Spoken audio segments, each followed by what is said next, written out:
Provavelmente você já se pegou chamando qualquer sistema tático de 4 defensores, 4 meio-campistas e 2 atacantes de 4-4-2. Seja por costume, por cultura, por preguiça de diferenciar as diferentes funções dos meio-campistas, ou mesmo por não saber quais são as diferenças entre os sistemas. Se você ainda tem alguma dúvida, preste atenção, pois ela vai acabar agora. Existem 4 sistemas táticos com esse quantitativo de jogadores em cada setor, mas só um deles pode realmente ser chamado de 4-4-2. É a versão britânica da plataforma, com o meio-campo organizado em uma segunda linha de 4.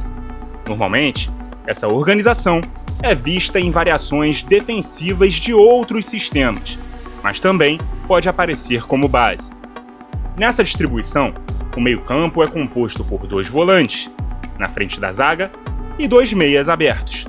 Na Inglaterra, os volantes são chamados box-to-box, que tem por característica atacar e defender com a mesma intensidade, tendo em sua resistência física um pré-requisito para cumprir o papel. Já os meias abertos são os chamados wingers, jogadores que são híbridos de meias atacantes e pontas, porém com mais disciplina para compor a marcação atrás da linha da bola, recuar marcando individualmente os avanços dos laterais e tendo por função atacar a linha de fundo para cruzar para a área. Quando esse sistema se popularizou na Inglaterra, os laterais não tinham tanta atribuição ofensiva. Basicamente, eles eram responsáveis por marcar os wingers, e os wingers os responsáveis por atacar a linha de fundo adversária. Importante dizer que normalmente os wingers não atuam com o pé trocado, e não é todo ponta que pode desempenhar bem a função.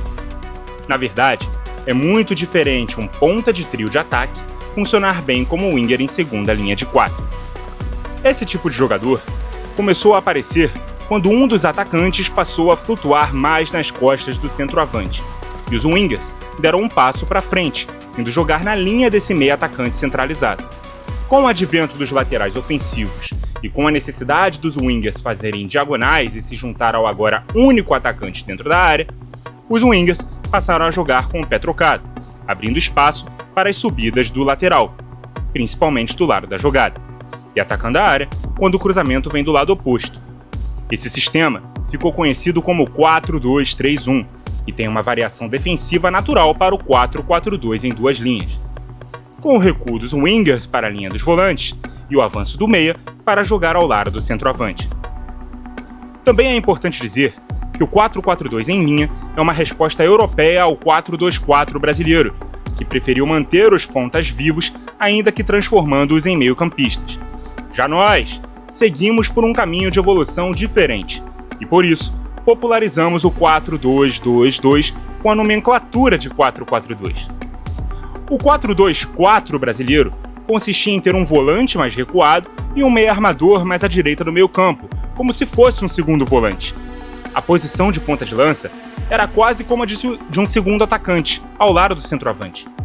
Quando os laterais começaram a subir para o ataque, os pontas se viram com a necessidade de migrar para o meio-campo, para abrir espaço para os laterais. O ponta esquerda Zagallo e o lateral esquerdo Nilton Santos popularizaram esse movimento nas Copas de 58 e 62. Esse foi o começo do surgimento do 4-3-3, mas o 4-2-2-2 nasceu quando os 2 pontas passaram a migrar para o meio-campo, já que começamos a formar cada vez mais laterais bons no apoio. E como não haviam mais pontas, esses laterais foram ficando cada vez mais responsáveis por ocupar o corredor externo, como consequência disso. Também foram ficando piores defensivamente. Isso gerou uma adaptação nos jogadores do meio-campo. O apoio dos laterais passou a ser alternado. Quando um sobe, o outro fica na defesa. A dupla de volantes passou a ser quase composta por um jogador que marca na frente da defesa e outro que cobre o avanço do lateral que subiu. Quando um deles era mais ofensivo, como um box-to-box à inglesa, que passou a se chamar de segundo volante, enquanto que o mais defensivo era o primeiro. Dessa forma, se um volante saltasse pressão para marcar mais à frente, o outro ficava para proteger a zaga. Assim como os movimentos dos volantes são coordenados entre si, os dos meias também são. Aquele camisa 8 do 4-2-4 passou a ser um meia armador que jogava na linha ofensiva do meio-campo, e não na linha dos volantes, enquanto que o ponta de lança se desmembrou em duas posições: o meia atacante, que jogava ao lado do meia armador e pisava mais na área, e o segundo atacante, que ainda tinha características do antigo ponta, mas podia flutuar pelos lados de todo o ataque, sem ficar preso em um dos lados.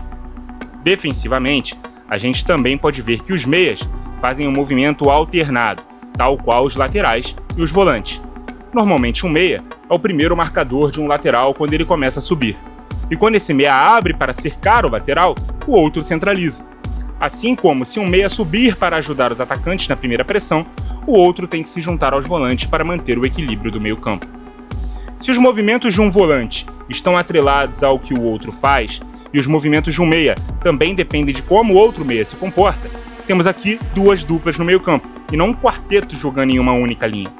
Dessa forma, temos a nomenclatura 4-2-2-2 ou 4-4-2 quadrado, referindo-se à forma geométrica que a distribuição dos quatro meio-campistas se desenham em sua forma base.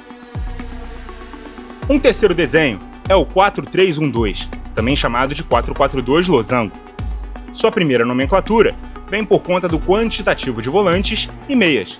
São 3 jogadores na frente da defesa com características mais defensivas: o primeiro volante centralizado e 2 segundos pelos lados do losango. Normalmente, esses vértices laterais têm mais facilidade para cobrir os avanços dos próprios laterais. Quando um sobe, o volante que joga por aquele lado ocupa sua posição, o outro passa a alinhar com o volante centralizado à frente da defesa. O meia mais avançado é o autêntico camisa 10, que alimenta o ataque com passes e também contribui pisando na área ou finalizando de fora dela. Esse jogador tem pouquíssimo poder defensivo e, por isso, não alinha com os volantes no momento sem bola. O que vemos é o trio de volantes bascular para o lado atacado, deixando o outro desprotegido, e o meia se posicionando à frente, encostando no ataque. Portanto, temos uma distribuição defensiva em 4-3-1-2 e não 4-4-2, que acaba deixando o time exposto a inversões de jogadas. A não ser em situações muito específicas, como na Juventus de 2014-2015, que tinha Vidal jogando de 10 com bola e recuando para o lado de Pirlo sem ela, enquanto Marquinhos e Pogba abriam pelos lados. Na primeira parte da temporada 23-24, Ancelotti também implementou a estratégia no Real Madrid, usando camisa 8 de origem Bellingham na função de um 10 com bola. Sem ela, ele recuava para o lado de Tchouaméni na proteção à zaga, enquanto Valverde abria pela direita e Toni Kroos ou Camavinga pela esquerda. Essa é uma forma moderna de manter o 4-3-1-2 vivo no futebol de hoje, já que dificilmente será possível manter 3 jogadores sem marcar e apenas 7 atrás da linha da bola. Esse é um dos motivos do 10 clássico ter morrido e ter a necessidade de ser um jogador mais dinâmico, além da adaptação de nomes como o próprio Bellingham funcionando nessa posição, mesmo sem ter sido formado como um. E o mais incomum deles é o 4-1-3-2, que funciona com 3 jogadores mais ofensivos à frente de um mais defensivo. Porém, não necessariamente vamos ter uma linha de 3, composta por um meio atacante centralizado e pontas ou wingers abertos. A seleção de 94, por exemplo, tinha Mauro Silva à frente da defesa e Dunga sendo o elemento central da linha de 3. Ele era o volante distribuidor de passes e que, sem bola, recuava para o lado do primeiro volante. Ele tinha pelos lados 2 jogadores disciplinados para marcar, Zinho pela esquerda e Mazinho pela direita. Lembrando que Mazinho ganha a vaga de Raí, um 10 clássico, justamente por poder ocupar esse corredor à frente de Jorginho, com mais aptidão. Até por ser um lateral de origem e um volante adaptado na sequência da carreira. Quando o camisa 2 subia, ele trocava de posição com muita facilidade. A principal característica dos jogadores da linha de 3 é se movimentar de forma coordenada para um dos lados, seja para o lado oposto ao do lateral que sobe, seja para o lado da bola, abrindo e avançando mais ainda o meia que joga pelo lado que está atacando. O Flamengo de Jorge Jesus, em 2019, tinha as 2 variações. Quando a bola estava do lado direito, Rafinha subia, Everton Ribeiro centralizava ao lado de Gerson e Arrascaeta abria pela esquerda. Felipe Luiz segurava como terceiro zagueiro. Quando jogava do lado esquerdo, o segundo atacante, Bruno Henrique, que tem características de um ponta, abria e Arrascaeta centralizava por aquele lado, à frente de Felipe Luiz, que passou a funcionar como um construtor, também centralizado. Com isso, Everton Ribeiro foi mantido aberto pela direita, e Rafinha era quem passava a acumular funções de lateral base. Portanto, temos 4 sistemas táticos diferentes com 4 defensores, 4 meio-campistas e 2 atacantes. Por mais que em algum momento, e dependendo das características das peças, todos eles possam ter momentos de organização em 4-4-2. Mesmo assim, não se tratam do mesmo sistema tático e não devem ter a mesma nomenclatura. Assim como o 4-2-3-1 e o 4-3-3 são sistemas diferentes. Assim como o 3-4-3 pode ter 3 diferentes modelos, dependendo do formato do meio-campo. E assim como o 3-5-2 pode aparecer distribuído em 3-4-1-2 ou 3-1-4-2. Temos vídeos sobre todos esses sistemas específicos no canal. Confira a playlist de análise de sistemas táticos e se tiver alguma outra dúvida quanto ao funcionamento de alguma plataforma específica, deixe sua sugestão de vídeo nos comentários. Muito obrigado a você que acompanhou o vídeo até aqui, continue ligado no Pautas e Táticas e até a próxima!